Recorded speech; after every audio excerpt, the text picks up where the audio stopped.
All right, guys, it's time that we start to talk about our next novel. And it's a very different novel than Castle in the Attic. It's actually a fiction novel, but it's a certain type of fictional novel called historical fiction.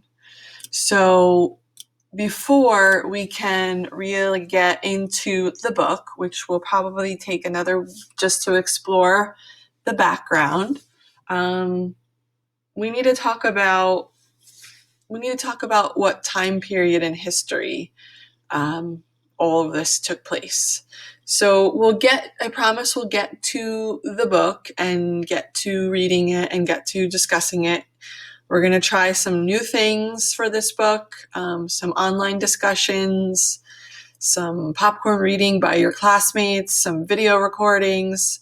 But with that said, you need to understand what happened. And before we can read the book and for the book to make sense, we need to get a little bit heavy here. It is not a topic that is pleasant.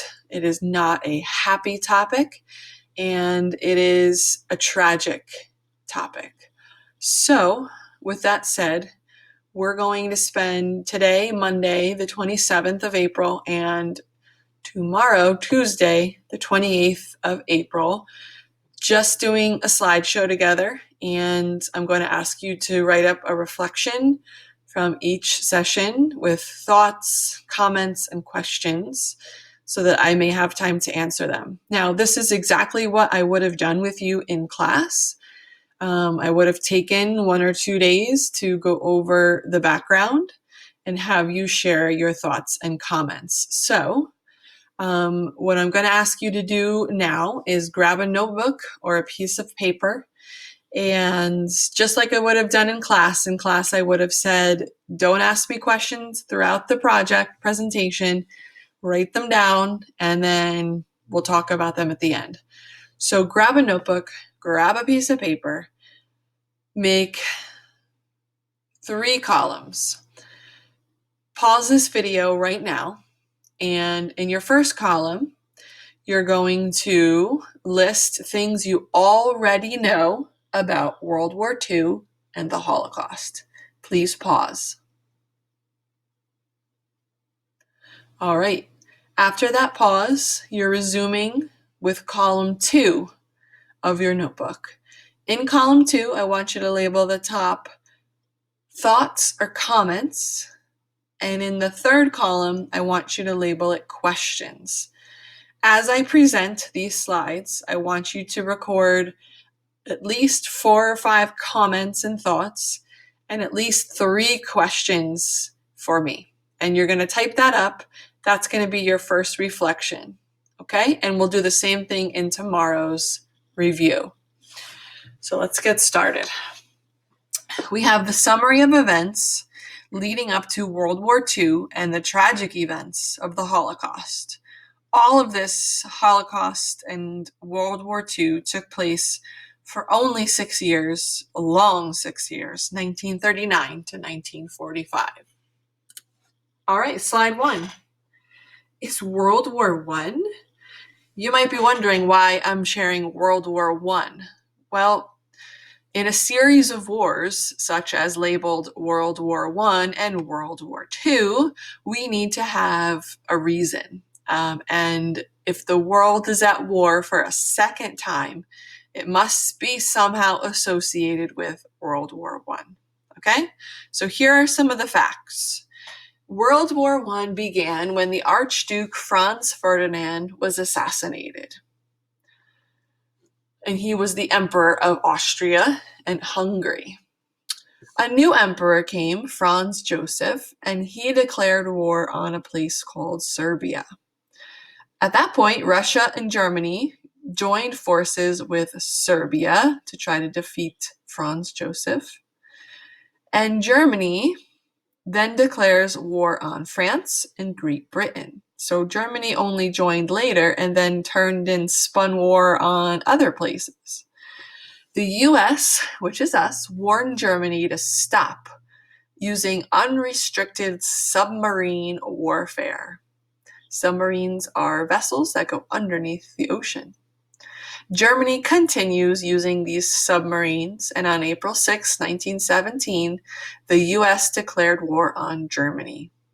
Unfortunately, the long and short of it is many lives were lost, many battles were fought during these years, and Germany advances to try to win the war, but finds American troops in the trenches on March 21st, 1918. At 11 o'clock on the 11th day of the 11th month of 1918, the war ends as Germany and the Allies sign an armistice. Here are some photos of World War I. We've got the then president excited to close the war. We've got the American troops in the trenches. We've got some military grade cannons and tanks, and we've got a celebration that the war is over. The next slide is called Treaty of Versailles. In 1919, or this is after the war is over, Lloyd George of England, Orlando of Italy, Clemenceau of France, and Woodrow Wilson from the US, these are all the leaders. They meet to discuss how Germany is to be made to pay for the damage of World War I.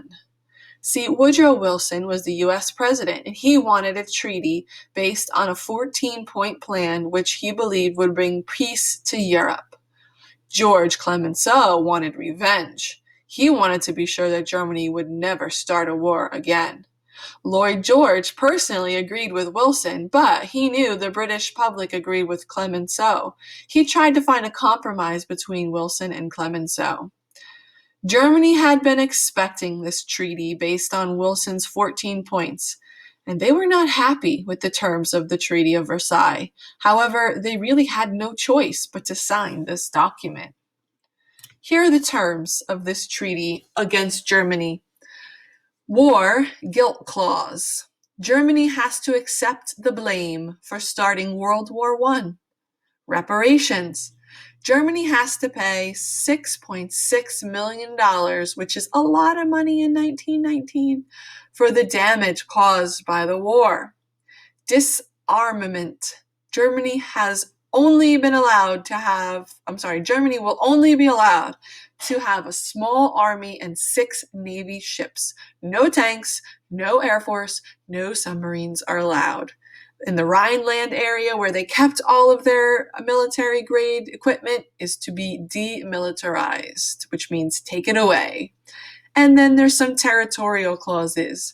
We're going to take away your land, Germany, some of it. We're going to give that land we take to other countries. And we're going to take things away from you.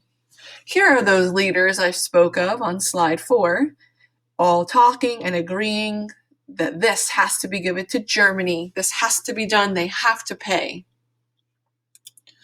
The results of the treaty. Well, the German people were very unhappy, as you could imagine, that this treaty was put in place, and they thought it was way too harsh. Germany really could not afford to pay for this clause that they had, because the 1920s came and Germany people were very poor. They didn't have a lot of jobs. The prices of food and basic goods was astronomically high. Overall, the Germans were dissatisfied with their government, and they voted to power a man who promises to rip up the Treaty of Versailles. His name is Adolf Hitler. Germany. Because of this hardship that this treaty caused, the Germans were desperate for a good leader. A man named Adolf Hitler, who, just to let you know, was part Jewish himself, became Chancellor of Germany in 1933. He slowly but surely increased the country's army, built warships, and believed in a stronger Germany. Hey, the people of Germany had no option. They had to believe in him. They had to believe he was doing good for the country. Hitler also slowly started taking back the control of those small land areas they lost. in countries like Austria and Czechoslovakia. He formed a group called the Nazi Party. They were like his soldiers. All the while, he began convincing these people in Germany that the Jews were disgusting, filthy people who should be exterminated. Exterminated is a word your family might use if they want to rid your house of ants and spiders and mice and bugs. Exterminated is not a word that we should use on people. However, that is what Adolf Hitler was trying to do. He ordered the Nazi Party to eliminate all Jewish people, gypsies, and any other group that did not fit into his description of good people. Thus, the beginning of World War II. See, I told you they were connected. Hitler continued to take over more and more and more of Europe. He even had other countries join him in his fight. And together they called themselves the Axis powers. He got Germany, of course, where he's from, Italy, and Japan to be on his side or on his team. In retaliation, Britain and France declare war on Germany in 1939, September 3rd, thus starting World War II. Here's a little bit of the timeline of things that happened in World War II. First, we have Denmark and Holland. They're such little countries, they fall to the Axis powers. Remember, the Axis is Germany, Italy, and Japan. And, by the way, Denmark is where our book will take place.